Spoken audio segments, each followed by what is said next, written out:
Oke, mari belajar teks cerita fantasi.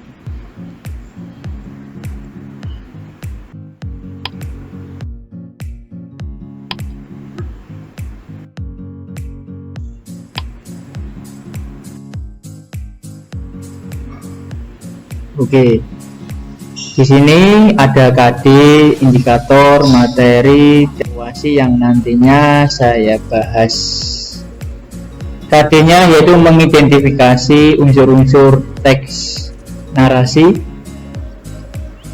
yang dibaca dan didengarkan.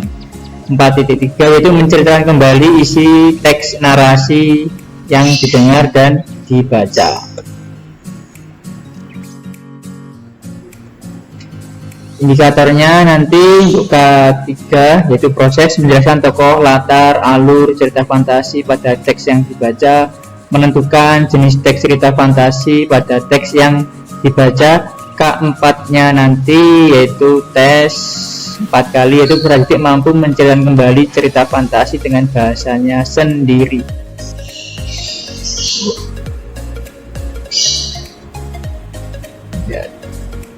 Ini salah satu contoh cerita fantasi, itu ada Lutung Kasarung dan Purbasari, Keong Mas, Negeri Sejuta Fantasi. Ada Nataga, The Little Dragon. Ini pengertian fantasi. Fantasi adalah cerita yang dibuat berdasarkan produk imajinasi seseorang seakan ada dalam kehidupan sehari-hari, tetapi kenyataannya hanya dalam impian. Impian-impian dalam fantasi mengungkapkan wawasan baru dalam dunia kenyataan. Ciri-cirinya kira-kira ada apa saja? Ciri-cirinya ada 4. Yang pertama yaitu keajaiban, keanehan, kemisteriusan, ide cerita terbuka, latar, lintas, ruang dan waktu, dan fiktif. Saya jelaskan, ada keajaiban, keanehan, kemisteriusan. Pada cerita fantasi hal yang tidak mungkin dijadikan biasa. Tokoh dan latar diciptakan penulis tidak ada di dunia nyata atau modifikasi dunia nyata. Tema fantasi adalah magic, supernatural, atau futuristik. Kalau yang ide cerita itu terbuka terhadap daya hayal penulis, tidak dibatasi oleh realitas atau kehidupan nyata. Contohnya ini ada tadi Nataga, The Little Dragon. Oke. Kalau selanjutnya yang menggunakan berbagai latar atau lintas ruang dan waktu, itu dijelaskan tentang peristiwa yang dialami tokoh terjadi pada 2 latar, yaitu latar yang masih ada dalam kehidupan sehari-hari dan latar yang tidak ada pada kehidupan sehari-hari. Kalau yang bersifat fiksi, itu cerita fantasi bersifat fiktif, bukan kejadian nyata. Cerita fantasi bisa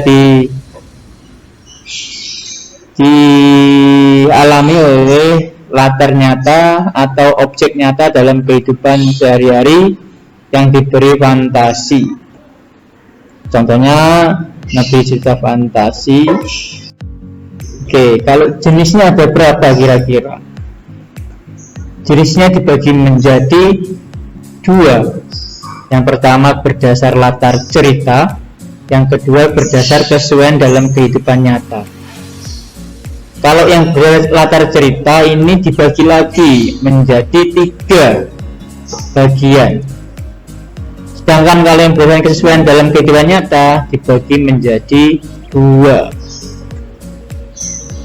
Berdasar latar cerita bagian ketiga, yang pertama itu masa lampau. Contohnya cerita rakyat terbaik asli Nusantara sezaman. Contohnya Si Murai dan Orang Gila. Yang tiga yaitu futuristik yang sekarang ada di zaman milenial. Yang berdasarkan kesesuaian dalam kehidupan nyata dibagi jadi dua. Yang pertama itu tentang total, yaitu Natago The Little Dragon dan irisan. Contohnya itu Roro Jonggrang, Roro Mendut dan lain sebagainya. Ya, unsur-unsurnya cerita fantasi ada dua. Yang pertama intrinsik dan ekstrinsik. Intrinsik itu terjadi di dalam cerita, kalau ekstrinsik terjadi di luar cerita. Contoh intrinsik yaitu tentang tema, tokoh, penokohan, alur, dan latar.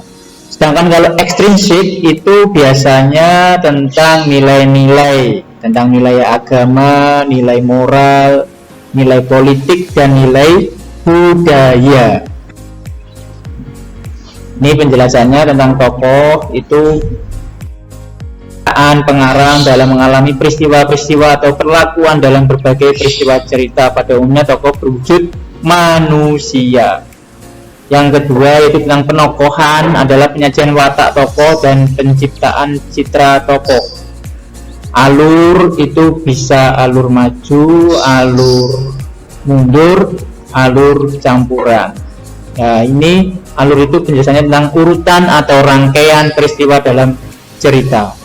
Latar dibagi tiga, yaitu latar tempat, waktu, dan suasana. Itu menerangkan tentang segala keterangan, petunjuk, pengacauan yang berkaitan dengan watak atau suasana terjadi peristiwa dalam cerita.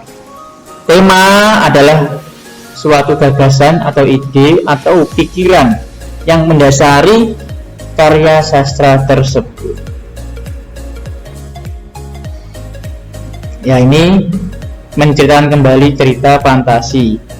Ini cara-caranya atau hal-hal yang harus diperhatikan dalam menceritakan kembali cerita fantasi. Yang pertama, isi dan diksi atau gaya bahasa kalian, intonasi kalian, kelancaran kalian untuk membaca cerita, pelafalan kalian harus jelas, gestur tubuh kalian atau gaya tubuh kalian harus jelas, dan ekspresi kalian harus dimunculkan. Itu penjelasan dari saya. Terima kasih. Tetap semangat belajar.